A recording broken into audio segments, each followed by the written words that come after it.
Revise भी हो जाए और याद भी चीज़ें आ जाए, जिससे कि हम टॉपिक को कनेक्ट कर पाएँ। ठीक है, टॉपिक को कनेक्ट कर पाएँ।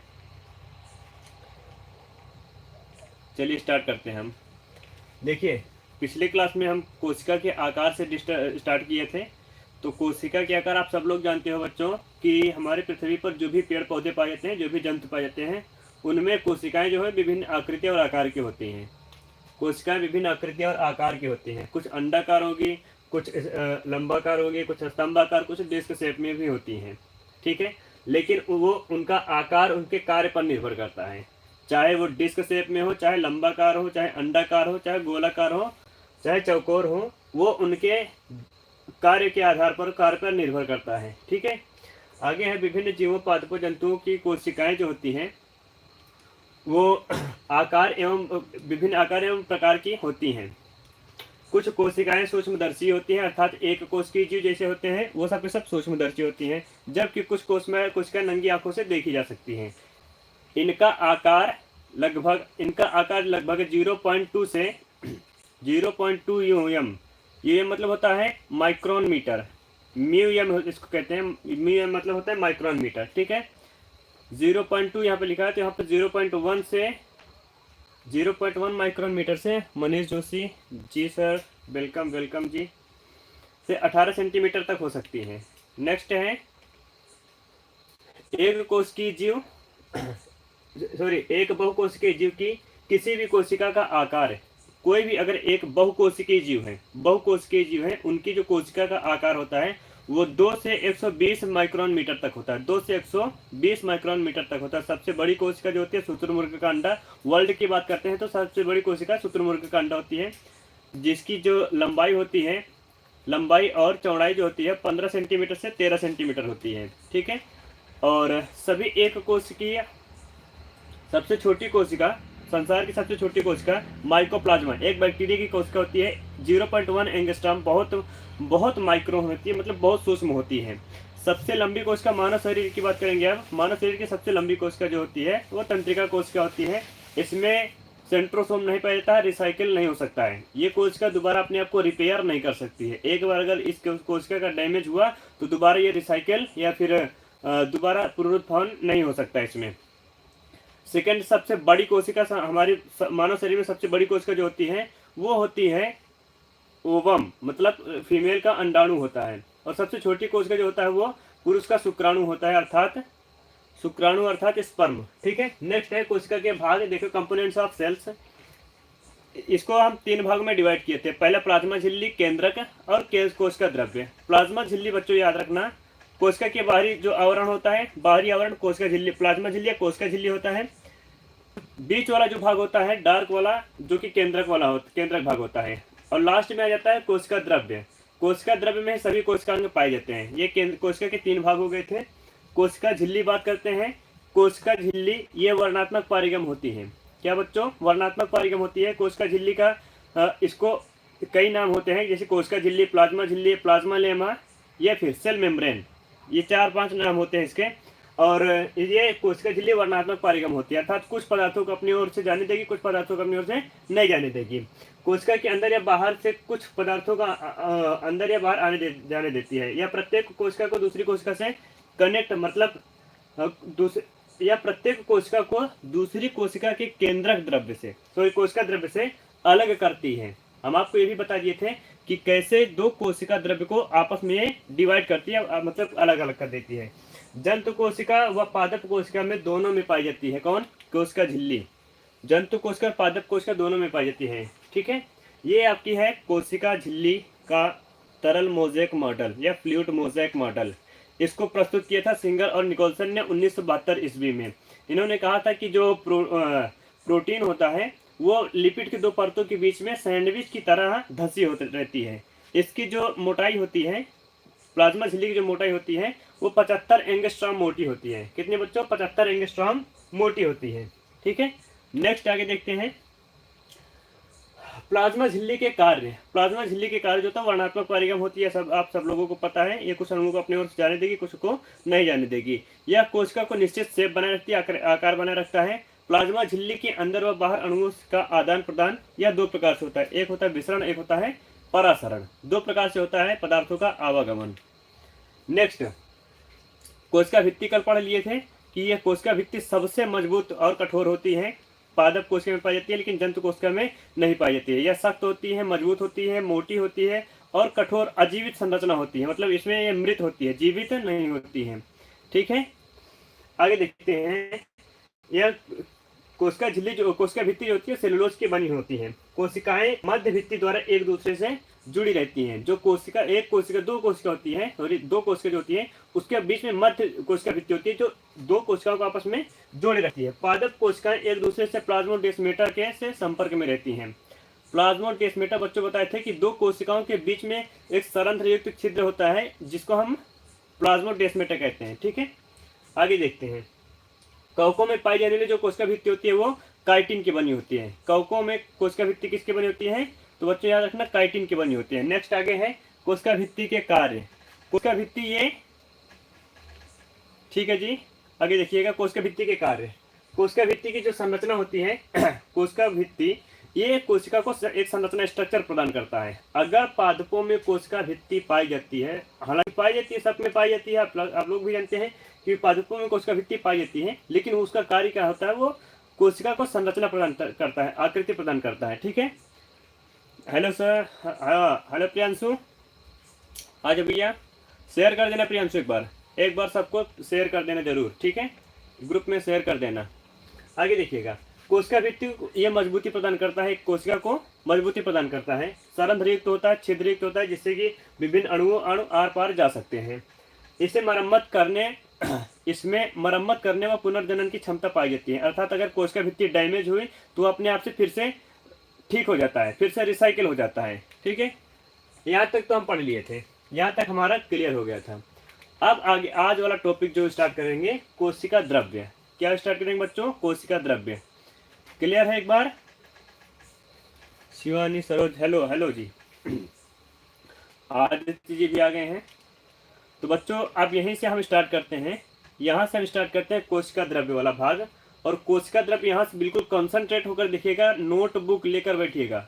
एक बार रिपीट कर दे रहे हैं, नोटबुक और पेन बढ़िया से लेकर बैठिएगा, जिससे कि जो इंपॉर्टेंट टॉपिक बताते रहे उसको आप नोट करते हुए चलिएगा और बढ़िया से फेयर बनाते हुए चलिएगा, जिससे कि आपको दोबारा अगर रिवाइज करना पड़े तो आप एक बार नोट्स उठा करके देख लें, सब कुछ रिवाइज होता जाएगा। और जो हम इंपॉर्टेंट टॉपिक बताएंगे उसको आप नोट भी करते हुए चलिएगा। ठीक है, चलिए स्टार्ट करते हैं आज। कोशिका द्रव्य बच्चों याद रखना, कोशिका द्रव्य हमारी कोशिका का जीवित पदार्थ अगर कोई है तो कोशिका द्रव्य है। कौन है बच्चों? कोशिका द्रव्य जीवित पदार्थ होता है। कोशिका द्रव्य देखिएगा, कोशिका का वह भाग जिसमें सभी कोशिका अंगक पाए जाते हैं कोशिका द्रव्य कहलाता है। हम क्या बोले कि कोशिका का वह भाग, जैसे यहाँ पर हम सभी एक कोशिका बना दे रहे हैं। कोशिका आपको क्लियर दिख रहा है कि नहीं? ये बीच में केंद्रक हो गया। अब ये केंद्रक बन गया तो बीच में केंद्रक झिल्ली पाई जाएगी। हाँ जी पाई जाएगी। केंद्रक द्रव्य पाया जाएगा। हाँ पाया जाएगा बच्चों। अब देखिए, केंद्रक के अंदर केंद्रक द्रव्य, कोशिका के अंदर कोशिका द्रव्य। ठीक है, कोशिका के अंदर कौन सा द्रव्य बच्चों? कोशिका द्रव्य।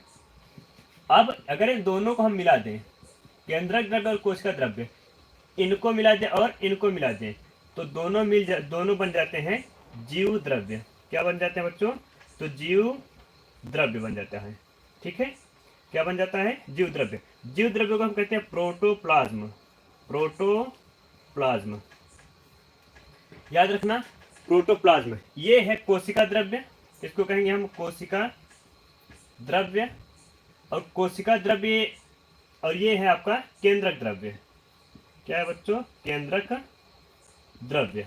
ठीक है, अब कोशिका द्रव्य और केंद्रक द्रव्य इन दोनों को अगर हम मिला देते हैं तो ये बन जाता है आपका जीव द्रव्य। क्लियर है? ये बन जाता है आपका जीव द्रव्य। केंद्रक के अंदर केंद्रक द्रव्य, कोशिका के अंदर कोशिका द्रव्य, दोनों को मिला देंगे तो जीव द्रव्य। जीव द्रव्य को हम कहते हैं प्रोटोप्लाज्म। केंद्रक द्रव्य को इंग्लिश में कहते हैं न्यूक्लियोप्लाज्म। क्या कहते हैं बच्चों? न्यूक्लियोप्लाज्म। न्यूक्लियोप्लाज्म। कोशिका द्रव्य को कहते हैं हम साइटोप्लाज्म। साइटोप्लाज्म। क्लियर है? अब आगे देखते हैं, हम कोशिका द्रव्य के बारे में चर्चा कर लेते हैं बढ़िया से। Teaching method and contents given you by you are fabulous sir. Thank you Arpan ji, स्वागत है आपका हमारे लाइव क्लास में। चलिए स्टार्ट करते हैं हम। देखिएगा, ये जो कोशिका द्रव्य है इसमें सभी अंगक कोशिकांग सभी इसमें पाए जाते हैं। कौन कौन से कोशिकांग पाए जाते हैं, ये हम बनाते रहे इसमें कोशिकांग। क्या बच्चों बनाते रहे, कोशिकांग। माइटोकॉन्ड्रिया, हम शॉर्टकट में लिखते हैं माइटोकॉन्ड्रिया, गोल्जी काय, लाइसोसोम, एल से लाइसोसोम, ये है आपका राइबोसोम, आर से ये है आपका एंडोप्लाज्मिक रेटिकुलम, ई आर, ठीक है। ये है आपका क्लोरोप्लास्ट, CLO, क्लोरोप्लास्ट, हरित लवक जिसको कहते हैं। हम कुछ कोशिकांग का वर्णन कर दिए यहाँ पर। क्या है, माइटोकॉन्ड्रिया, गोल्जी काय, लाइसोसोम, राइबोसोम, एंडोप्लाज्मिक रेटिकुलम और क्लोरोप्लास्ट। क्लोरोप्लास्ट, ठीक है। क्या है बच्चों, क्लोरोप्लास्ट। क्लोरोप्लास्ट, क्लोरोप्लास्ट मतलब होता है हरित लवक। और एक होता है रिक्तिका। रिक्तिका को हम कहते हैं वैक्यूल। रिक्तिका को हम कहते हैं वैक्यूल इंग्लिश में। अब आगे देखिएगा, यहाँ जिसमें एक मिनट, क्या है ये, हाँ ठीक है, यहाँ जिसमें जैविक क्रियाएं, जैविक व कैटाबोलिक क्रियाएं संपन्न होती हैं, ये चीज आपको समझना बहुत अनिवार्य होता है। यहाँ जिसमें जैविक क्रियाएं या कैटाबोलिक क्रियाएं संपन्न होती हैं, हमारी जो कोशिका द्रव्य होता है बच्चों, यहाँ पर बिल्कुल कॉन्सेंट्रेट होकर देखिएगा। कोशिका द्रव्य जो होता है इसमें सभी जैविक क्रियाएं संपन्न होती हैं। हम इसको कैटाबोलिक और मेटाबोलिक कहते हैं। देखिएगा, इसको हम इस कैटाबोलिक वाले टॉपिक को एक्सप्लेन कर रहे हैं, ध्यान से देखिएगा। देखिए, मानव शरीर में, ह्यूमन बॉडी में जितने भी जंतु हैं, सभी जंतुओं में जितने भी पादप हैं, सभी पादप की कोशिकाओं में कौन कौन सी क्रिया होती है, तो याद रखना बच्चों, ये होता है उपापचय। कौन सा होता है, उपापचय। उपापचय क्रिया को कहते हैं, उपापचय क्रिया को कहते हैं हम मेटाबोलिक, ठीक है। मेटाबॉलिक क्रिया कहते हैं। ये मेटाबॉलिक क्रिया दो प्रकार से होती है। कितने प्रकार से बच्चों, दो प्रकार से। नोट करते हुए चलिएगा, मेटाबॉलिक क्रिया दो प्रकार से होती है। एक होती है आपका उपचय, एक होती है अपचय, उपचय और अपचय। इस अपचय को हम कहते हैं कैटाबोलिक, ठीक है। इस उपचय को कहते हैं हम एनाबोलिक। क्लियर है यहाँ तक कोई दिक्कत आपको, ठीक है। आगे देखते हैं। उपापचय क्रिया दो प्रकार से होती है, एक होती है अपचय, एक होती है उपचय। अपचय मतलब होता है कैटाबोलिक है, यहाँ पर लिखते रहे। कैटाबोलिक मतलब होता है तोड़ने वाली क्रिया। कौन सी होती है बच्चों, तो कैटाबोलिक मतलब होता है तोड़ने वाली प्रक्रिया, है ना। उपचय मतलब होता है जोड़ने वाली प्रक्रिया। हमारे शरीर में हम लोग भोजन ग्रहण करते हैं। क्या हम जो भोजन ग्रहण करते हैं उसमें से हम भोजन को पचाते हैं या उसमें से पाए जाने वाले पोषक तत्वों को पचाते हैं? तो आपके मन में प्रश्न उठ रहा होगा कि सर, हम रोटी तो खाते हैं, रोटी से कुछ वेस्टेज मटेरियल भी निकल जाता है। और वेस्टेज मटेरियल क्या होता है बच्चों, उसमें से हम पोषक तत्वों को हम अवशोषित कर लेते हैं। हमारा जो शरीर बॉडी होता है वो पोषक तत्वों को अवशोषित कर लेता है। और अवशोषित करने के बाद, राधे राधे जी, राधे, ठीक है, पोषक तत्वों को अवशोषित करने के बाद वो हमारे शरीर को भेज देता है, लेकिन कुछ अपशिष्ट पदार्थ के रूप में बच जाता है। तो यहाँ पर देखिएगा, जो तोड़ने वाली प्रक्रिया होती है, हम तो भोजन तो ग्रहण करते हैं, रोटी के टुकड़ा ग्रहण करते हैं। अब उस रोटी को तोड़ फोड़ के उसमें से वसा निकाल लेगा, उसमें से कार्बोहाइड्रेट निकाल लेगा, उसमें से ग्लूकोज निकाल लेगा, प्रोटीन निकाल लेगा, जितने भी पोषक तत्व हैं, विटामिन निकाल लेगा, ठीक है। सब के सब पोषक तत्वों को निकाल लेता है। अर्थात तोड़ फोड़ के, रोटी के टुकड़े को तोड़ फोड़ के उसमें से निकाल लेगा क्या, पोषक तत्व। क्या निकाल लेगा बच्चों, तो याद रखना, पोषक तत्व निकाल लेता है। हमारा जो शरीर है पोषक तत्वों को निकाल लेता है। तो एक पाचन की जो प्रक्रिया होती है, कौन सी, पाचन की प्रक्रिया, ये तोड़ने फोड़ने वाली होती है। याद रखना, पाचन की प्रक्रिया तोड़ने फोड़ने वाली होती है। एक होता है श्वसन। सब लोग श्वसन का नाम सुने होंगे, ठीक है। देखिएगा, हम लोग वायुमंडल से क्या ग्रहण करते हैं? कोई बात जानता है कि वायुमंडल से हम लोग ग्रहण क्या करते हैं? वायु ग्रहण करते हैं या फिर ऑक्सीजन? तो आप लोगों को बता दें, हम लोग वायुमंडल से वायु को ग्रहण करते हैं। क्या चीज बच्चों, वायु को ग्रहण करते हैं। अब उस वायु में कार्बन डाइऑक्साइड, ऑक्सीजन, नाइट्रोजन, अन्य गैसें भी उसमें प्रचुर मात्रा में पाई जाती हैं। लेकिन इन समस्त गैसों में से हमारा जो शरीर होता है, हमारा शरीर एब्जॉर्ब क्या करता है, ग्रहण क्या करता है, तो याद रखना ऑक्सीजन क्या ग्रहण करते हैं बच्चों, ऑक्सीजन ग्रहण करता है। श्वसन से हमारा शरीर ऑक्सीजन ग्रहण करता है। अब आप सोचो कि वायुमंडल से हम सारी गैसें ले रहे हैं, जिसमें से कार्बन डाइऑक्साइड है, नाइट्रोजन है, ऑक्सीजन है, अन्य गैसें हैं। अब इन गैसों को हम जैसे ग्रहण किए तो हमारा फेफड़ा सिर्फ एक चीज को पहचानता है, सबको उस पूरे वायु को तोड़ेगा फोड़ेगा, उसमें से निकाल लेगा क्या, निकाल लेगा आपका O2, और O2 निकालने के बाद वो शरीर में भेज देता है। ठीक है, तो ये तोड़ने फोड़ने वाली प्रक्रिया हो गई। अब आगे देखते हैं जो जोड़ने वाली प्रक्रिया होती है। क्या हमारे शरीर में कोई जोड़ने वाली प्रक्रिया होती है? तो हाँ, जोड़ने वाली प्रक्रिया होती है। कौन सी? प्रोटीन का निर्माण, प्रोटीन संश्लेषण जो होता है, जो प्रोटीन संश्लेषण होता है, प्रोटीन का जो निर्माण होता है 10 + 10 एमिनो अम्ल, 10 और +10, तो टोटल मिल जाता है ये 20। 10 आवश्यक मतलब इम्पोर्टेंट एमिनो अम्ल, और 10 अनावश्यक मतलब कि अनइम्पोर्टेंट। ठीक है, 10 आवश्यक और 10 अनावश्यक, ये 20 प्रकार के एमिनो अम्ल मिलकर 20 प्रकार के एमिनो अम्ल, ठीक है, एमिनो एसिड या एमिनो अम्ल, दोनों हम कह सकते हैं, एमिनो अम्ल या एमिनो एसिड, ये इतने मिलकर निर्माण करते हैं एक प्रोटीन का। किसका निर्माण करते हैं बच्चों? एक प्रोटीन का निर्माण करते हैं, एक प्रोटीन का निर्माण करते हैं।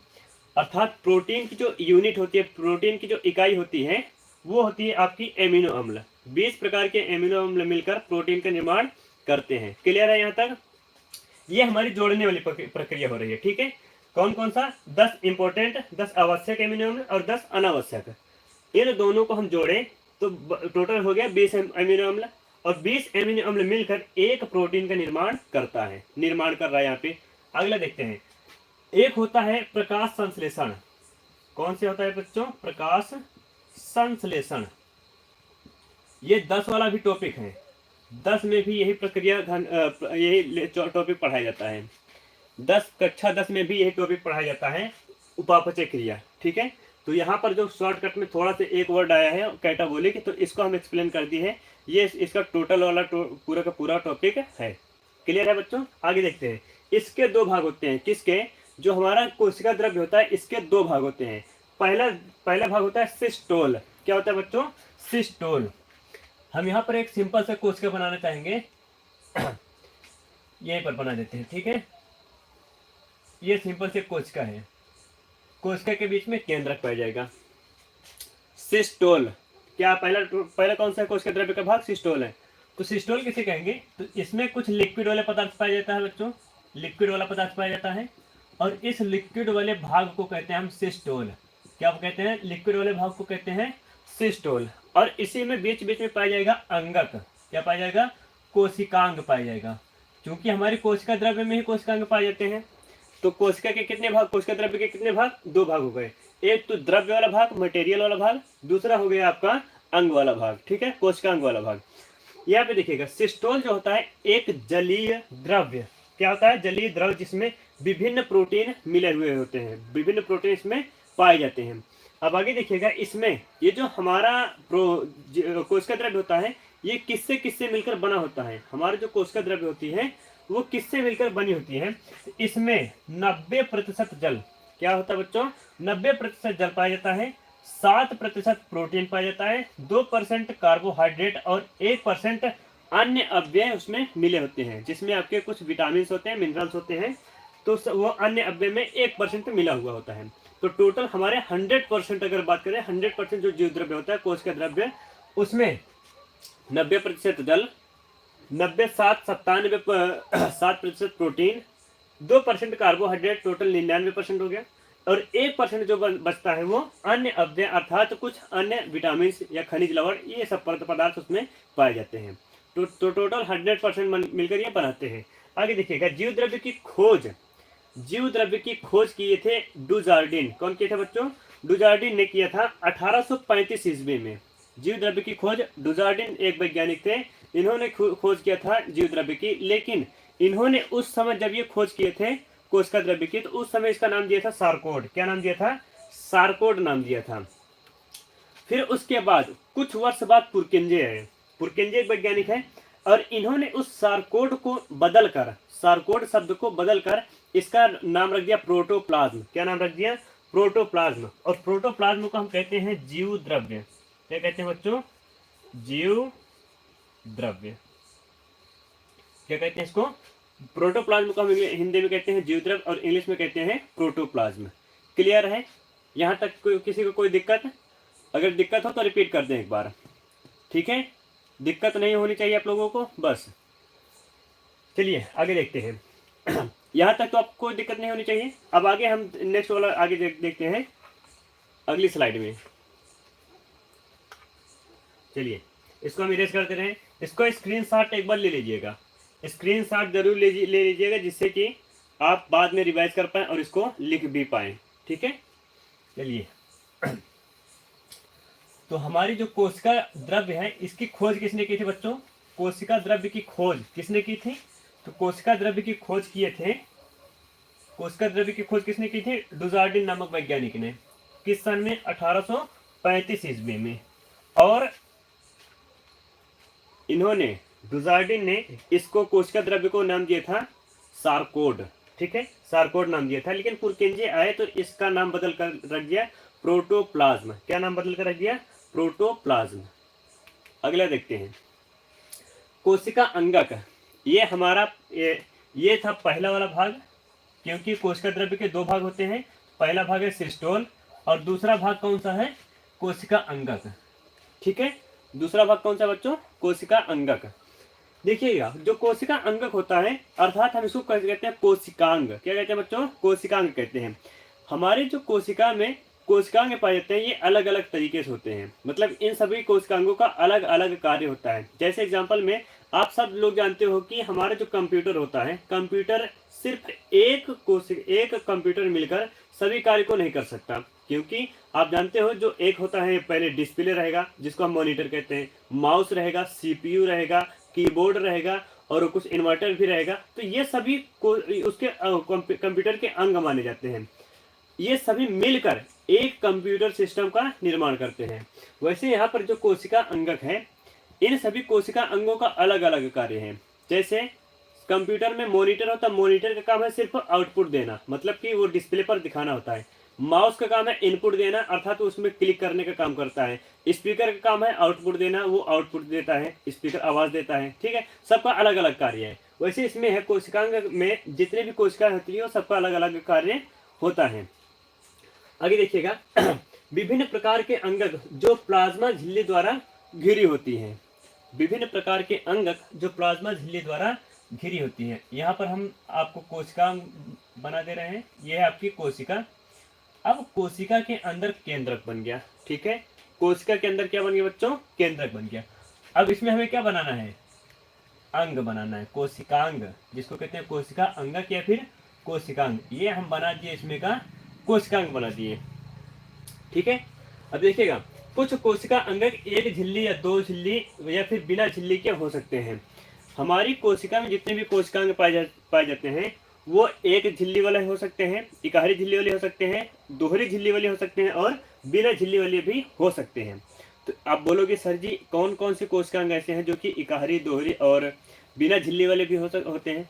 तो इकाहरी झिल्ली वाले देखेंगे पहले, एक प्लाज्मा झिल्ली वाले अंगक, जिसको कहते हैं अंतःद्रव्य जालिका। अंतःद्रव्य जालिका इकाहरी झिल्ली का बना होता है। अरे याद किए रहना, क्योंकि इससे प्रश्न बनते हैं कि इकाहरी झिल्ली वाले कोशिकांग कौन कौन से होते हैं, उसको एक्सप्लेन कीजिए। तो पहला है अंतःद्रव्य जालिका, दूसरा है लाइसोसोम, तीसरा है गोल्गी का, चौथा है रिक्तिका। ये चार अंगक ऐसे होते हैं जो कि इकाहरी झिल्ली वाले होते हैं, ठीक है? एक और होता है जिसको कहते हैं टोनोप्लास्ट, एक और होता है जिसको हम टोनोप्लास्ट भी कहते हैं। आगे देखिएगा, दोहरी कोशिका झिल्ली या फिर उसको लायनकाय भी कहते हैं, टोनोप्लास्ट और लायनकाय, दोहरी झिल्ली वाले अंगक। दोहरी झिल्ली वाले अंगक ऐसे अंगक हैं जो कि जिसमें डबल लेयर पाई जाती है। कहोगे सर ये समझ में नहीं आ रहा। जैसे एक ही हम बना कर लाइसोसोम, ठीक है? क्या बना दिए हम? इसको लाइसोसोम बना दिए। इसमें क्या आपको दो लेयर दिख रही है फिर एक लेयर दिख रही है? तो कहोगे सर इसमें एक लेयर दिख रही है। अब दोहरी झिल्ली बना रहे हैं, एक लेयर, दो लेयर, दो परत बन गई। अब इसमें आपको दोहरी झिल्ली दिख रही है कि एक ही झिल्ली दिख रही है? बोलोगे सर इसमें एक ही दो झिल्ली दिख रही है, ठीक है। तो ये दोहरी झिल्ली वाले अंगक हो गए। और कौन कौन से होते हैं? माइटोकॉन्ड्रिया और लवक।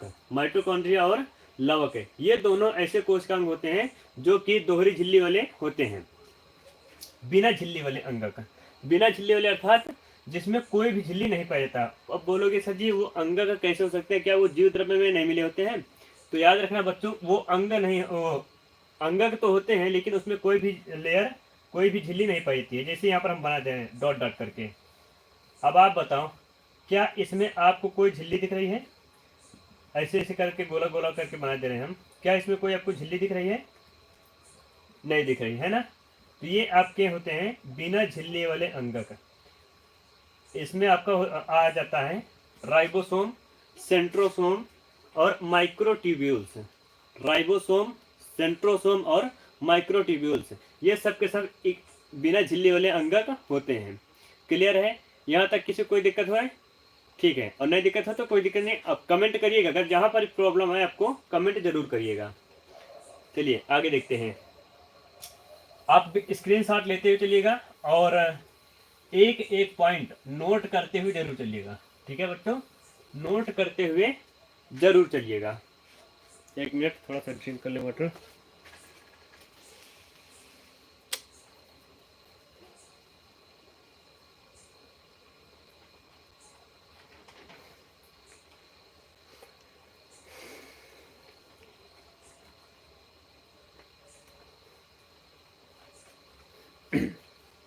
ठीक है, आगे देखिएगा। यहाँ तक हो गया आपका। अब यहाँ से स्टार्ट करते हैं हम। गोल्जी उपकरण, हमारा पहला अंगक। हम देखिएगा, हम पढ़ रहे थे क्या? कोशिका द्रव्य। हम बोले थे ना कि आज का टॉपिक बहुत इंपॉर्टेंट होने वाला है। तो पहला है कोशिका द्रव्य। इस कोशिका द्रव्य में पाया जाता है, इसके दो भाग होते हैं, सिस्टोल और दूसरा होता है अंगक या फिर कोशिका अंगक, ठीक है। कोशिका अंगक अर्थात कोशिकांग, जितने भी कोशिका के अंदर अंग पाए जाते हैं वो कोशिका अंगक कहलाते हैं। अब इसमें कुछ कोशिकांग ऐसे होते हैं जो कि दोहरी झिल्ली वाले, सॉरी इकहरी झिल्ली वाले होते हैं। कुछ होते हैं दोहरी झिल्ली वाले, कुछ होते हैं बिना झिल्ली वाले। तो इसमें से 4 अंगक ऐसे हैं जो कि इकहरी झिल्ली वाले होते हैं। अंतःद्रव्यजालिका, लाइसोसोम, गोल्जी और रिक्तिका। दोहरी झिल्ली वाले 2 अंगक हैं, एक होता है माइटोकॉन्ड्रिया, दूसरा होता है लवक। और इन दोनों के पास इनका खुद का डीएनए भी होता है, ठीक है। इनके खुद का डीएनए भी होता है। बिना झिल्ली वाले अंगक राइबोसोम और सेंट्रोसोम, 2 अंगक ऐसे होते हैं जो कि बिना झिल्ली वाले, सॉरी 3 अंगक ऐसे हैं, राइबोसोम, सेंट्रोसोम और माइक्रोट्यूब्यूल्स। ये 3 अंगक ऐसे हैं जो कि बिना झिल्ली वाले होते हैं। अब आगे देखिएगा गोल्जी उपकरण। गोल्जी उपकरण या फिर गोल्जी का या फिर गोल्जी बॉडी, ठीक है। गोल्जी उपकरण, ये आप देख पा रहे हैं, ये किसका चित्र है आपको दिखाई दे रहा है? तो गोल्जी उपकरण या फिर गोल्जी काय का, ठीक है। तो इसमें देखिएगा ये पतली झिल्ली युक्त क्या होता है बच्चों? ये पतली झिल्ली युक्त चपटी पुटिकाओं का समूह है। क्या बोले कि कौन है भैया? ठीक है, आ जाओ जल्दी से। आपने तो कुछ मिस भी कर दिया है, आपने मिस कर दिया, इसको दोबारा देख लेना बाद में, ठीक है सूर्यांश? ठीक है, ये पतली झिल्ली युक्त चपटी पुटिकाओं का समूह है। अर्थात आप जैसे आप सब लोग देखे होंगे कि जो ब्रेड होता है उसको परत बाय लेयर अगर रखा जाए तो थोड़ा सा एक समूह बनाकर इसे थोड़ा सा कुछ संरचना बना लेता है। वैसे इसमें भी है कि ये पतली झिल्ली युक्त चपटी पुटिकाओं का समूह है जो एक दूसरे के ऊपर समानांतर सजी रहती है। ये देखिएगा, 1 layer, 2 layer, 3 layer, 4 layer, 5 layer, ऐसे करके ये एक दूसरे के ऊपर सजी रहती है। इसकी जो खोज किए थे, गोल्जी काय की खोज किए थे कैमिलो गोल्जी ने। कौन किया था बच्चों? तो कैमिलो गोल्जी ने, याद रखना इसको, कैमिलो गोल्जी ने इसकी खोज किया था। ये जो है प्रोकैरियोटिक स्तनधारी व आरबीसी व सीप सेल में अनुपस्थित होता है। तो याद रखना किसमें प्रोकैरियोट में स्तनधारी, यहाँ पर इसको डॉट कर, इसको कट कर देना, ठीक है। स्तनधारी को कट कर देना। स्तनधारी में पाया जाता है, हमारे शरीर में पाया जाता है, जंतु कोशिका में पाया जाता है। देखिएगा प्रोकैरियोटिक कोशिका, आरबीसी और सीप सेल, इन सब में ये अनुपस्थित होती है, ठीक है। प्रोकैरियोटिक, फिर से रिवाइज कर दे रहे हैं, प्रोकैरियोटिक कोशिका, आरबीसी, सीप सेल और यह इन सब में ये अनुपस्थित होती है। और बोलोगे सर पाया कहाँ पर जाएगा? तो बच्चों याद रखना यूकैरियोटिक कोशिका में, इसमें यूकैरियोटिक कोशिका में पाया जाएगा, यूकैरियोटिक, ठीक है, यूकैरियोट में या फिर यूकैरियोटिक कोशिका में ये उपस्थित होता है, उपस्थित। और यूकैरियोटिक कोशिका होती कौन सी है, उपस्थित होता है। यूकैरियोटिक कोशिका जितने भी प्लांट हैं, जितने भी पादप हैं, सब में, ठीक है, जितने भी जंतु हैं उन सब में कौन पाया जाएगा, आपका गोल्जी काय पाया जाता है। अब इसके कुछ नामांकन कर लेते हैं, इसके कुछ नामांकन कर लेते हैं, नामांकन भी जरूरी है आपका। तो यहाँ पर देखिएगा आपका बीच वाला भाग जो आपको काला काला दिख रहा है, इसको हम कहते हैं ल्यूमेन कहते हैं। क्या कहते हैं इसको, ल्यूमेन, ठीक है, इसको कहते हैं हम ल्यूमेन। और ये जो लेयर आपको पीला पीला दिख रहा है, ये जो आपको परत परत दिख रहा है, इसको कहते हैं हम सिस्टर्नी। क्या कहते हैं इसको बच्चों, सिस्टर्नी, याद रखना, सिस्टर्नी इसको कहते हैं। उसके बाद अगला यहाँ पर एक श्रावी ग्रंथि का निर्माण हो रहा है, एक श्रावी अंग का निर्माण हो रहा है, ठीक है। यहाँ पर लिखेंगे श्रावी पुटिका, श्रावी पुटिका, श्रावी पुटिका, यहाँ पर श्रावी पुटिका का निर्माण हो रहा है। अब यहाँ पर एक बहुत ही महत्वपूर्ण पॉइंट क्या है कि ये जो गोल्जी काय है इसका मुख्य कार्य क्या है। तो मुख्य कार्य बच्चों याद रखना, ये परिवहन का काम करता है। इसी से ही एक लाइसोसोम नामक अंगक का निर्माण होता है। इसी से ही हमारे जो गोल्जी काय है, इसी गोल्जी काय से ही लाइसोसोम नामक अंगक का निर्माण करता है, जो कि हमारे शरीर में पाए जाने वाले, हमारी कोशिका में पाए जाने वाले एक महत्वपूर्ण अंग के रूप में वो कार्य करता है। बात करते हैं कोशिका के सफाई कर्मी का काम है, लाइसोसोम करता है। और उसका निर्माण किससे होता है, तो गोल्जी काय से होता है, ठीक है, गोल्जी काय से लाइसोसोम का निर्माण होता है। और गोल्जी काय का क्या काम करता है, ये परिवहन का काम करता है, अर्थात पदार्थों को पुटिका बना करके, जैसे पुटिका का निर्माण करेगा और इस पुटिका में पदार्थ को भर देगा, कोई ना कोई मटेरियल इसमें भरा रहता है और ये भेज देता है, एक कोशिका से दूसरी कोशिका में ट्रांसफर कर देता है, ठीक है। ठीक है सर, वो न्यूता चला गया था, सॉरी, ठीक है, कोई दिक्कत नहीं, अब तो आए हो, आप तो रिकवर कर लेना थोड़ा सा, ठीक है। अब आगे देखिएगा, हमारे गोल्जी काय से ही, इसी गोल्जी बॉडी से ही कोशिका झिल्ली का निर्माण होता है। कोशिका झिल्ली का निर्माण जैसे क्वेश्चन में भी पूछ लिया जाता है कि निम्न में से कोशिका झिल्ली का निर्माण करने वाला अंग कौन सा है, तो उसमें ऑप्शन में रहेगा ये गोल्जी काय रहेगा, ऑप्शन में रहेगा माइटोकॉन्ड्रिया, राइबोसोम और रिक्टिका, ये सब कुछ अंगक रहेंगे। तो उसमें से आपको बताना है कि हमारी जो कोशिका झिल्ली होती है उसका निर्माण किस अंग से होता है, तो आपके गोल्जी काय से ही उसका निर्माण होता है। क्लियर है यहाँ तक कोई दिक्कत आपको, ठीक है। अब आगे चलते हैं, तो हमारा गोल्जी काय खत्म हो गया। अब गोल्जी काय के कार्य देख लेते हैं, ठीक है, गोल्जी काय के कार्य देख लेते हैं। तो बच्चों गोल्जी काय उपस्थित कहाँ पर होता है, उपस्थित सभी यूकैरियोटिक कोशिका में, अनुपस्थित कहाँ पर होता है, सभी प्रोकैरियोटिक कोशिका में, और कहाँ पर, सीव सेल में, प्लांट में पाया जाता है सीव सेल, प्लांट में पाया जाता है सीव सेल, आरबीसी में अनुपस्थित होता है, आरबीसी हमारे शरीर में पाया जाता है।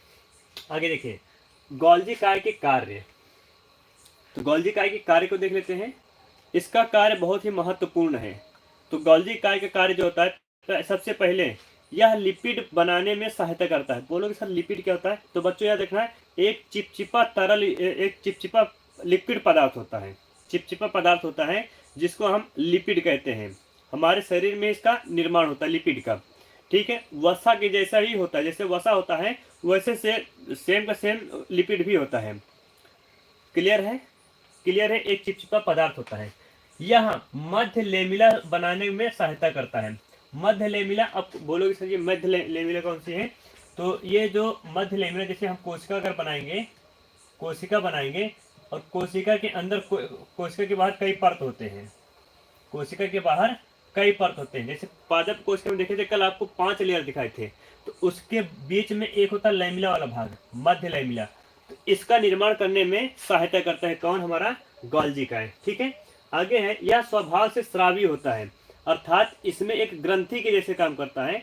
जो गोल्जी काय होता है एक ग्रंथि के जैसे काम करता है, ये कुछ ना कुछ पदार्थ का निर्माण हमेशा करता रहता है।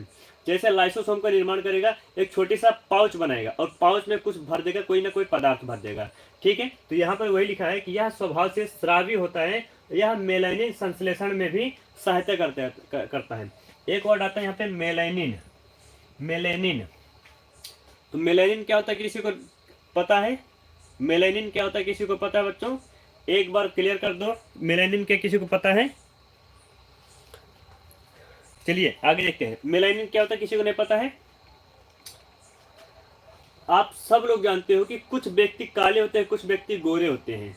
सबको पता है कि नहीं कि कुछ व्यक्ति काले होते हैं, सब कुछ व्यक्ति गोरे होते हैं। हमारे जो ध्रुव होते हैं, पृथ्वी के जो ध्रुव होते हैं, वो एक होते हैं उत्तरी ध्रुव, एक होता है दक्षिणी ध्रुव।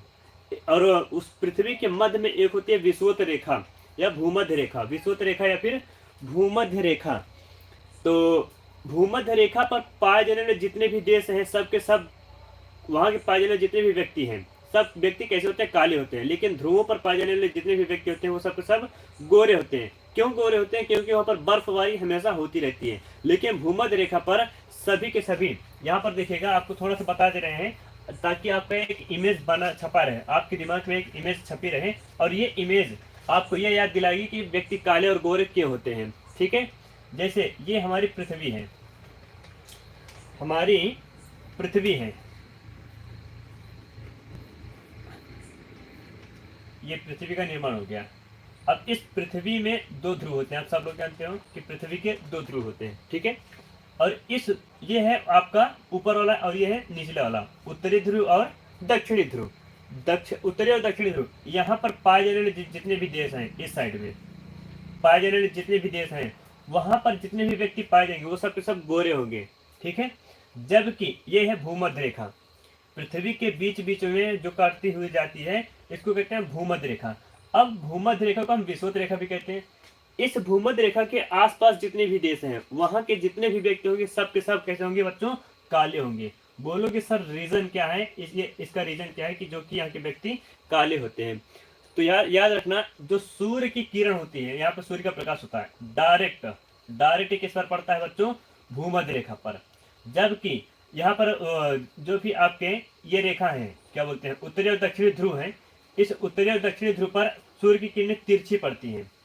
सूर्य की किरणें कैसे पड़ती है? तिरछी पड़ती है। इसीलिए यहाँ के व्यक्ति हमेशा गोरे होते हैं और बर्फबारी यहाँ पर हमेशा होती रहती है, ठंडी हमेशा पड़ती रहती है। लेकिन सूर्य की प्रकाश की किरण यहाँ पर डायरेक्ट पड़ती है भूमध्य रेखा पर, और इसीलिए यहाँ के व्यक्ति सभी व्यक्ति काले होते हैं। हाँ बिल्कुल। अब आगे देखिएगा, यहाँ के व्यक्ति काले क्यों हैं? क्योंकि इनमें सूर्य का प्रकाश की किरण ज्यादा पड़ रही है, और सूर्य का प्रकाश की किरण जितना ज्यादा पड़ेगी व्यक्ति उतने काले होंगे। अब यहाँ पर देखिएगा मेलानिन का काम है।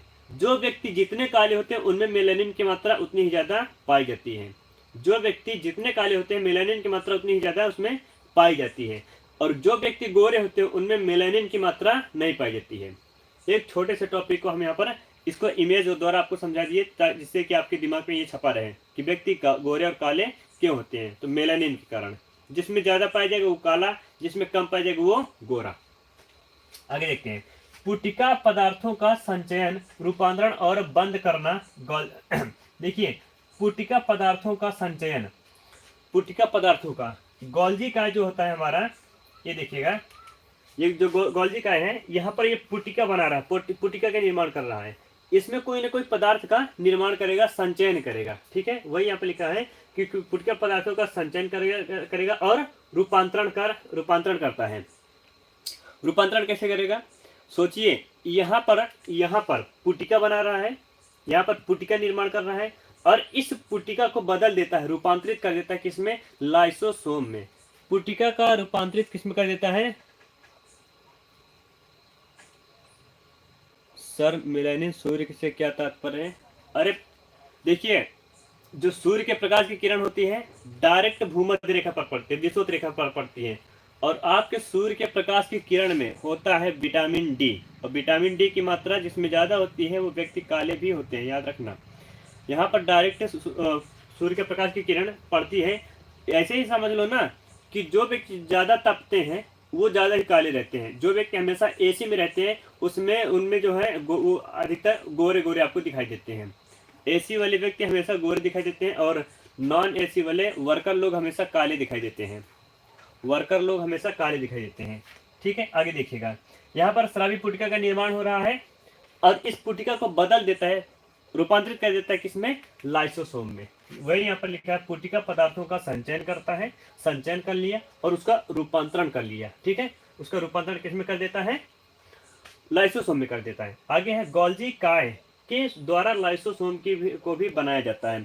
ये पॉइंट देखिएगा यहाँ पर, गोल्जी काय से ही किसका निर्माण होता है बच्चों, लाइसोसोम का निर्माण किया जाता है। ठीक है, आगे देखिएगा, यह कोशिका भित्ति और कोशिका झिल्ली बनाने में मदद करता है। कोशिका झिल्ली का निर्माण करेगा और साथ ही साथ कोशिका भित्ति का भी निर्माण करता है। कोशिका झिल्ली प्लस कोशिका भित्ति दोनों का निर्माण करने में सहायता कौन करता है, आपका गोल्जी काय। ठीक है, गोल्जी काय किसका निर्माण करेगा बच्चों, तो कोशिका भित्ति और कोशिका झिल्ली दोनों को बनाएगा। हमारा गोल्जी काय खत्म हो गया, गोल्जी काय खत्म। क्या यहाँ तक किसी को कोई दिक्कत है? अगर दिक्कत हो तो एक बार जरूर कमेंट करो जल्दी से बच्चों। यहाँ तक किसी को कोई दिक्कत हो तो तुरंत कमेंट करो। यहाँ तक किसी को कोई दिक्कत है तो तुरंत कमेंट करो, जिससे कि आपको डाउट क्लियर कर दिया जाए। और क्लियर है तो फिर बोल दो ओके सर, क्लियर है तो ओके बोलो, क्लियर है थंब करो, थंब दिखाओ जल्दी से बच्चों, जिससे कि हम आगे बढ़ पाए। पुटिका वाला, ठीक है। इधर देखिएगा, ये गोल्जी काय है, आपको गोल्जी काय दिख रहा है। अब गोल्जी काय क्या क्या कर रहा है, यहाँ पर छोटी छोटी एक संरचना का निर्माण कर रहा है। इस संरचना को हम कहते हैं पुटिका। ठीक है, अब ये पुटिका एक समय आएगा यहाँ से ये अलग होकर स्वतंत्र हो जाएगा, लेकिन अलग होने से पहले इसमें कुछ ना कुछ पदार्थ भरा रहता है। एक बार बता दीजिएगा, ठीक है। देखिए यहाँ पर ये गोल्जी काय है, इसमें निर्माण हो रहा है बच्चों किसका, पुटिका का निर्माण हो रहा है। ठीक है, ये जो पुटिका का निर्माण हो रहा है, गोल्जी का इसी के अंदर कुछ ना कुछ पदार्थ भर देता है। एक समय ऐसा है कि पुटिका यहाँ से कट जाएगी और कटने के बाद यहाँ से स्वतंत्र हो जाएगी। अगर उस पुटिका में कोई ना कोई एसिड है, या एंजाइम है, तो ये रूपांतरित हो जाएगा किसमें, रूपांतरण हो रहा है इसका, रूपांतरित हो जाएगा किसमें, तो ये हो जाएगा आपका लाइसोसोम में। किसमें हो जाएगा बच्चों, लाइसोसोम में ये कन्वर्ट हो जाता है। ठीक है, लाइसोसोम में ये कन्वर्ट हो जाता है। क्लियर हुआ सूर्यांश? ये पुटिका का जो आपको डाउट था क्लियर हुआ कि नहीं? जल्दी से कमेंट करो बच्चों। ये पुटिका रूपांतरित हो रही है किसमें, लाइसोसोम में रूपांतरित हो जा रही है। ठीक है, हाँ ठीक है, अब आगे चलते हैं। ठीक है, इसको इरेज कर दे रहे हैं हम। यही पुटिका रूपांतरित हो रही है आपके लाइसोसोम में, और लाइसोसोम जो है एक हमारे शरीर का महत्वपूर्ण, हमारे कोशिका का महत्वपूर्ण अंगक माना जाता है, हमारी कोशिका का।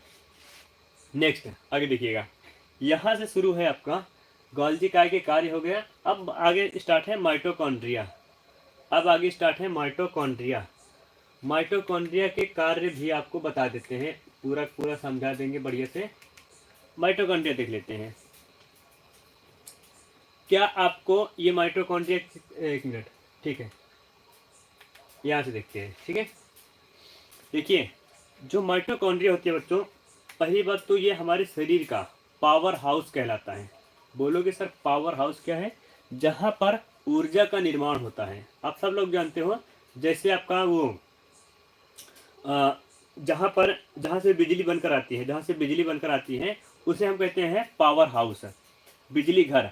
अब हमारे शरीर के जो ऊर्जा का निर्माण हो रहा है, क्योंकि आप जानते हो ना कि जो बिजली आती है वो एक प्रकार की ऊर्जा है, और वो आती है हमारे घर पर, तार के माध्यम से आती है।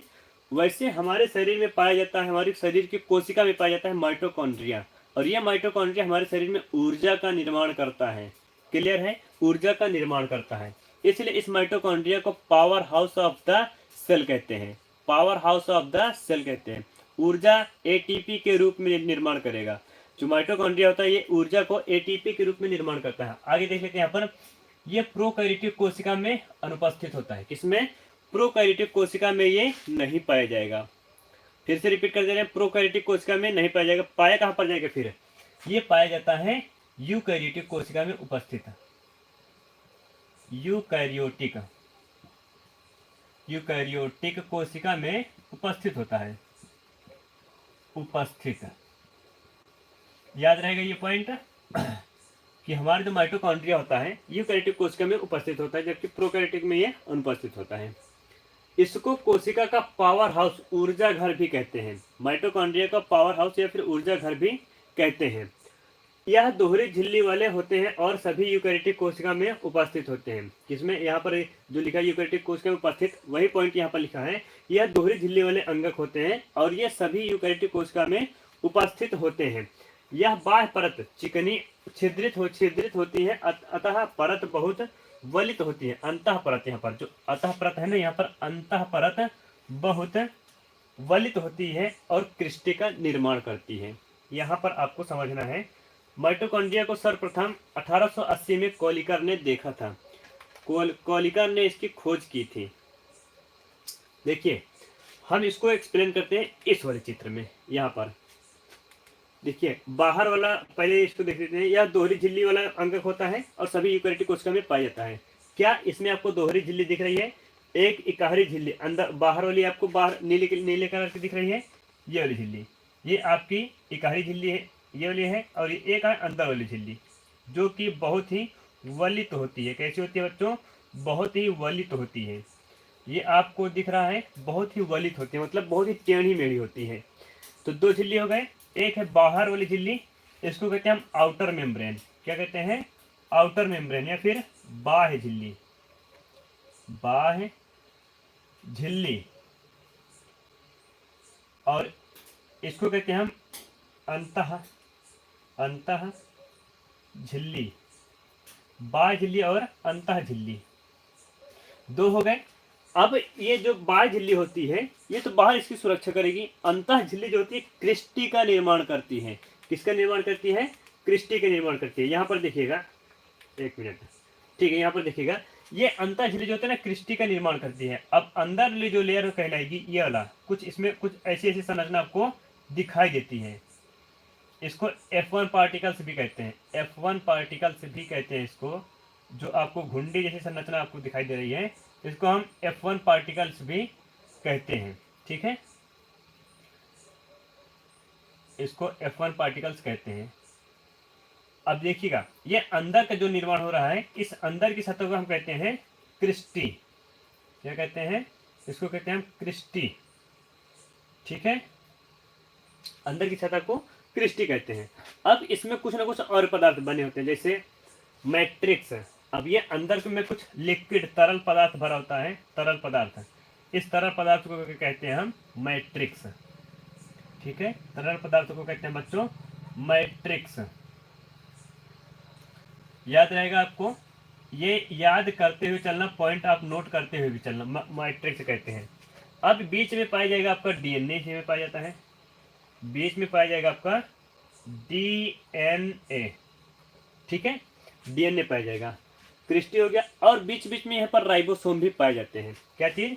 राइबोसोम पाए जाते हैं, छोटे छोटे बिंदी बिंदी बिंदी बिंदी जैसे राइबोसोम पाए जाएंगे, राइबोसोम।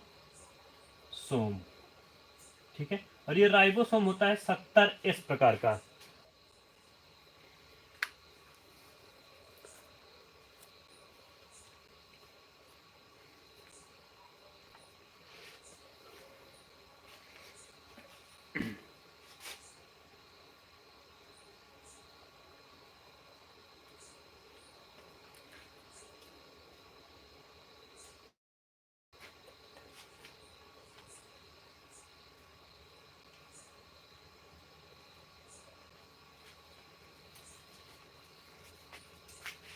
एक मिनट रुकिएगा, थोड़ा सा टेक्निकल इशू आ गया है।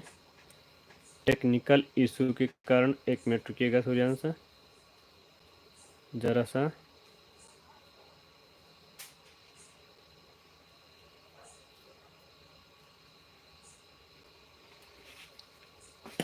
ठीक है,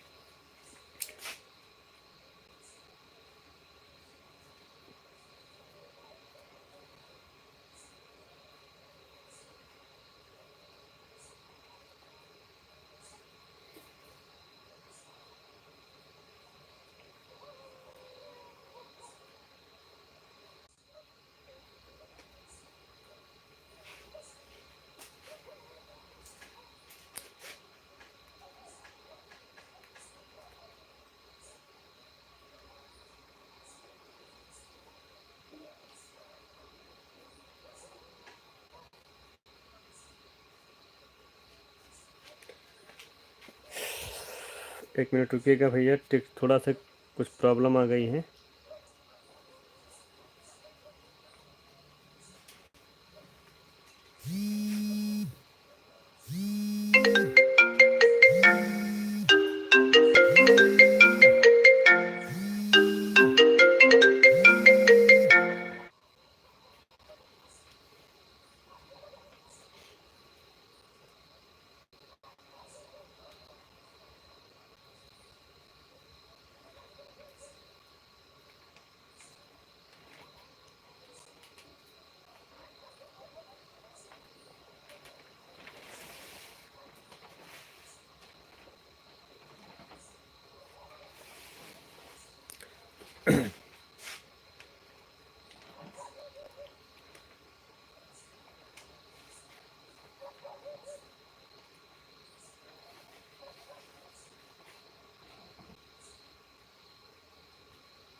चलिएगा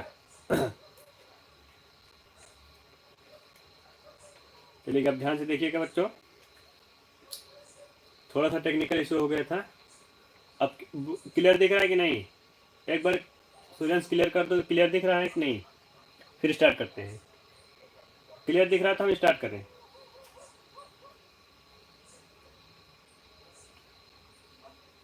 मेरी आवाज आ रही है सूर्यांश? मेरी आवाज आ रही है?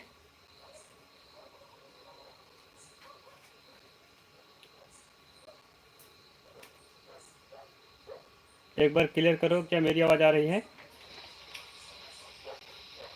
एक बार क्लियर करो, क्या मेरी आवाज आ रही है?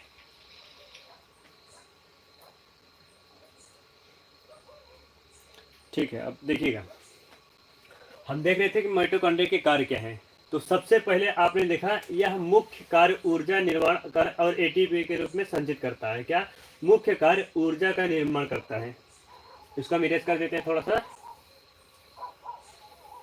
क्या है इसका मुख्य कार्य? है ऊर्जा निर्माण कर एटीपी के रूप में संचित करना है। हम अभी आपको बताए थे कि जो ऊर्जा का निर्माण होता है, ऊर्जा का निर्माण होता है वो किस रूप में होता है? तो बच्चों याद रखना, एटीपी के रूप में ऊर्जा का निर्माण होता है। एटीपी के रूप में ऊर्जा का निर्माण होता है। आगे देखिए, यह क्रेब्स चक्र या कोशिकीय श्वसन का मुख्य स्थान है जिसमें एटीपी का निर्माण होता है। हमारा माइटोकॉन्ड्रिया में एक चक्र चलता है एटीपी का निर्माण करने के लिए। उस चक्र को कहते हैं हम क्रेब्स चक्र। इस चक्र को क्रेब्स चक्र क्यों कहते हैं? क्योंकि इस क्रेब्स चक्र का जो निर्माण किए थे, जो खोज किए थे क्रेब्स नामक वैज्ञानिक ने। कौन किया था? क्रेब्स नामक वैज्ञानिक। क्रेब्स नामक वैज्ञानिक ने इस चक्र की खोज की थी। वैज्ञानिक, ठीक है। यही क्रेब्स क्या किए थे? पूरी कोशिका का अध्ययन करने, कोशिका का अध्ययन करने के लिए उसमें से देखे थे कि कोशिका का अध्ययन तो कर दिए थे स्लाइडर और स्वान ने, उन दोनों ने अध्ययन कर दिया था। जीवित कोशिका की खोज किए थे क्या बोलते हैं एंटोनी लीवेनहॉक ने। रॉबर्ट हुक ने मृत कोशिका की खोज की थी।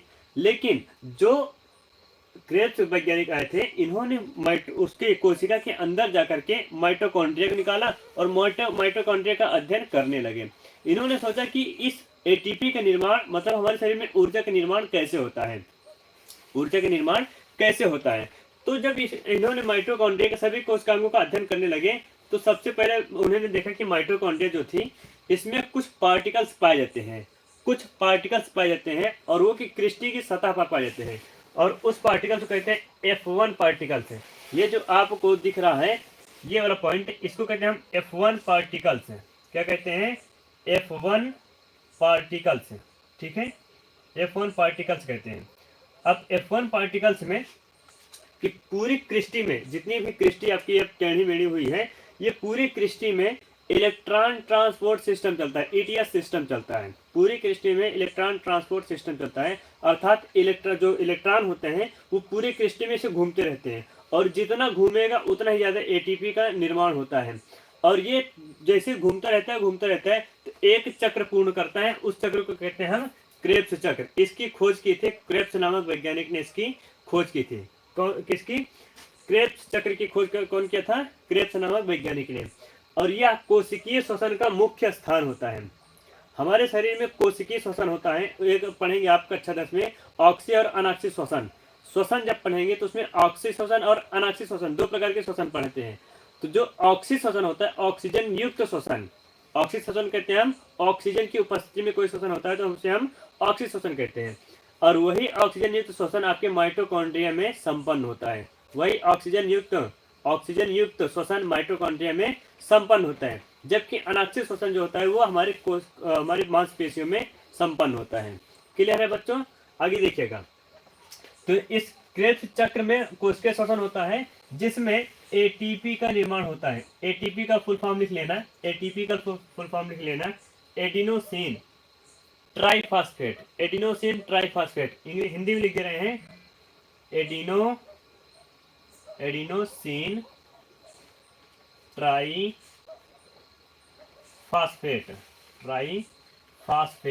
ठीक है बच्चों, एडिनोसिन ट्राइफॉस्फेट, एटीपी का फुल फॉर्म लिख लेना, एडिनोसिन ट्राइफॉस्फेट। इसका एटीपी का तो निर्माण हो गया, हमारे माइटोकॉन्ड्रिया का मुख्य कार्य भी संपन्न हो गया। तो क्या यहाँ तक किसी को कोई दिक्कत है?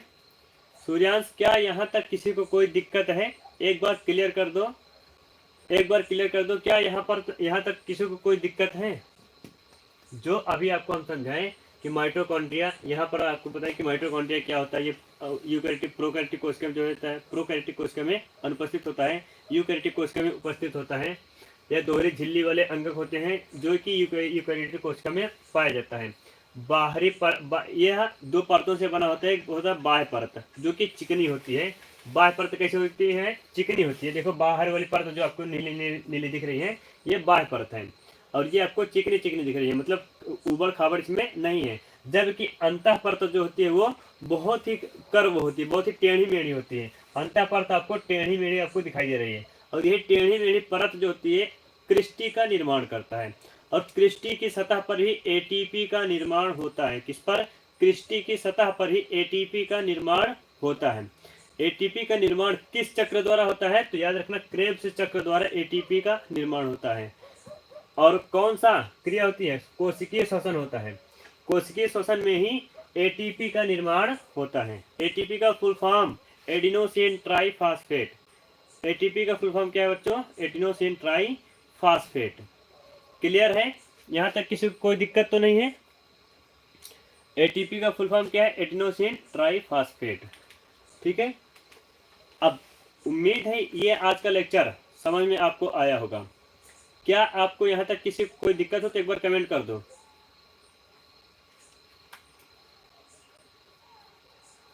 सूर्यांश, क्या यहाँ तक किसी को कोई दिक्कत है? ठीक है, मतलब समझ में आ गया है। ठीक है, सबको समझ में आ गया है। हम इसको कर देते हैं इरेज। एक बार आप लोग इसका स्क्रीनशॉट ले लीजिए, चलो इसको इरेज कर रहे हैं। तो क्रेब्स चक्र की खोज कौन किए थे? जल्दी बताओ, आंसर करो। क्रेब्स चक्र की खोज कौन किया था? क्रेब्स चक्र की खोज कौन किया था? क्रेब्स नामक वैज्ञानिक ने क्रेब्स चक्र की खोज किया था। यह चक्र कहाँ पे घटित चलता है? कहाँ पे चलता है? तो याद रखना, माइटोकॉन्ड्रिया के क्रिस्टी पर। माइटोकॉन्ड्रिया के क्रिस्टी पर क्रेब्स चक्र चलता है। माइटोकॉन्ड्रिया में डीएनए होता है, तो हाँ माइटोकॉन्ड्रिया में डीएनए होता है। कल के लिए होमवर्क दे दे रहे हैं, आप लोग कमेंट करिएगा, वीडियो में कमेंट करिएगा। ठीक है, जब ये वीडियो ऑफलाइन हो जाए तो आप लोग कमेंट करिएगा, आपको कुछ प्रश्न दे रहे हैं। तो सबसे पहला क्वेश्चन होमवर्क के लिए, क्वेश्चन फर्स्ट, इसमें सारकोड किसे कहते हैं? पहला प्रश्न है, सारकोड किसे कहते हैं? दूसरा प्रश्न, जीव द्रव्य की खोज किसने की थी?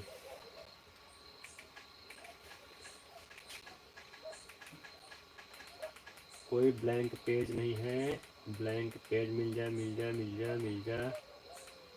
अरे ब्लैंक पेज भैया मिल जा। चलो यहाँ पर दे रहे हैं। सारकोट शब्द, सारकोट किसे कहते हैं? दूसरा प्रश्न, जीव द्रव्य की खोज, जीव द्रव्य की खोज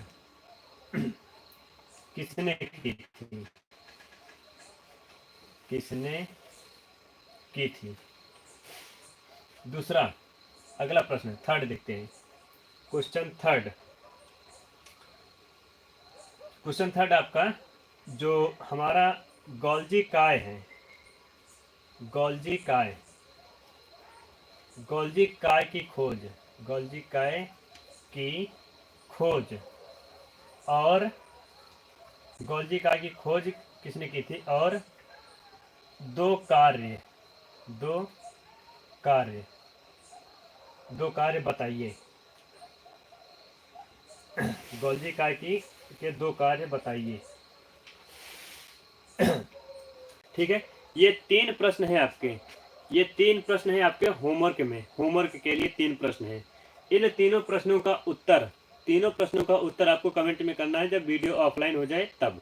ठीक है, पहला सारकोड किसे कहते हैं, दूसरा जीव द्रव्य की खोज किसने की थी, तीसरा गोल्जी काय की खोज और दो कार्य, कोई दो कार्य आपको बताना है। क्लियर है बच्चों? तो इसी के साथ हम मिलते हैं कल नए वीडियो में, लेकर आएंगे नए टॉपिक लेकर आएंगे जो कि आपका राइबोसोम होगा। कल वाला टॉपिक राइबोसोम चलेगा। ठीक है, और आप लोगों के लिए होमवर्क में यही वर्ड है, यही जो तीन प्रश्न है, इन तीनों प्रश्नों का उत्तर आपको देना है। ठीक है, तो मिलते हैं नए वीडियो में कल, तब तक के लिए tata bye bye, see you soon, see you next day. हाँ, ये जो छोटे छोटे हैं यही बता दीजिए सर, क्रिस्टी क्या है? अच्छा, क्रिस्टी, क्रिस्टी बता देते हैं, चलिए क्रिस्टी पर आ जाते हैं जल्दी से। ये है क्रिस्टी, देखिए सूर्यांश देखिएगा, क्रिस्टी क्या है, एक बार देख लीजिएगा क्रिस्टी क्या है। माइटोकॉन्ड्रिया दो परतों से बनी होती है, एक बाह्य परत, ठीक है, बाह्य वाली परत आपको दिख रही है। माइटोकॉन्ड्रिया दो परतों से बनी होती है, एक होती है बाह्य परत, ये बाह्य परत होती है चिकनी, एक अंतः परत जो होती है ये होती है थोड़ी सी ऊट पटांग, मतलब कि थोड़ी सी टेढ़ी मेढ़ी होती है। ठीक है, अंतः परत कैसी होती है? टेढ़ी मेढ़ी। और ये टेढ़ी मेढ़ी परत जो होती है अंदर, इसके अंदर वाली भाग, ये निर्माण करता है क्रिस्टी का। अब जैसे उसको यहाँ पर थोड़ा सा हम बना दे रहे हैं, ये हो गई आपकी बाह्य परत, ये हो गई माइटोकॉन्ड्रिया की बाह्य परत। ठीक है, अब इस बाह्य परत में आपको ये कुछ टेढ़ी मेढ़ी संरचना आपको दिखाई दे रही है। ठीक है, टेढ़ी मेढ़ी संरचना आपको दिखाई दे रही है। इस टेढ़ी मेढ़ी संरचना को हम अंदर अंतः परत कहते हैं, एक है बाह्य परत, दूसरा है अंतः परत। अब अंतः परत जो होती है इसमें F1 पार्टिकल्स आपको दिखाई देते हैं। जो F1 पार्टिकल्स होते हैं ये निर्माण करते हैं आपके क्रिस्टी की सतह, ये आपके निर्माण करते हैं किसके? क्रिस्टी की सतह का। अब ये अंदर वाला जो भाग है, ये वाला भाग जो है, यही वाला भाग आपको कहलाता है क्रिस्टी। सूर्यांश देख लो, ये है क्रिस्टी। माइटोकॉन्ड्रिया की बाह्य परत, माइटोकॉन्ड्रिया की अंतः परत, ये अंतः परत के अंदर वाली जो अंदर वाला भाग होता है क्रिस्टी। माइटोकॉन्ड्रिया के अंदर वाला भाग क्या कहलाता है? आपका क्रिस्टी। और क्रिस्टी में ही आपके निर्माण होता है किसका? एटीपी का निर्माण होता है क्रिस्टी की सतह पर। Adenosine triphosphate, adenosine triphosphate. Clear है सूर्यांश? समझ में आया कि नहीं? एडिनोसिन ट्राइफॉस्फेट समझ में आया या नहीं? एक बार बता दो, कमेंट कर दो जल्दी से, समझ में आया कि नहीं? कौन कौन जुड़ा एक बार बता दो भैया, एक बार कमेंट करो जल्दी से, जल्दी से कमेंट करके बताओ।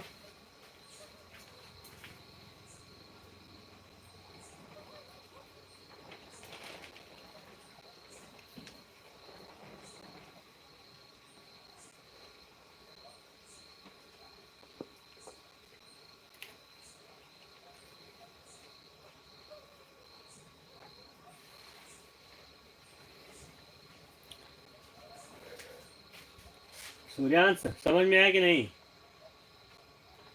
जल्दी कमेंट करो भैया।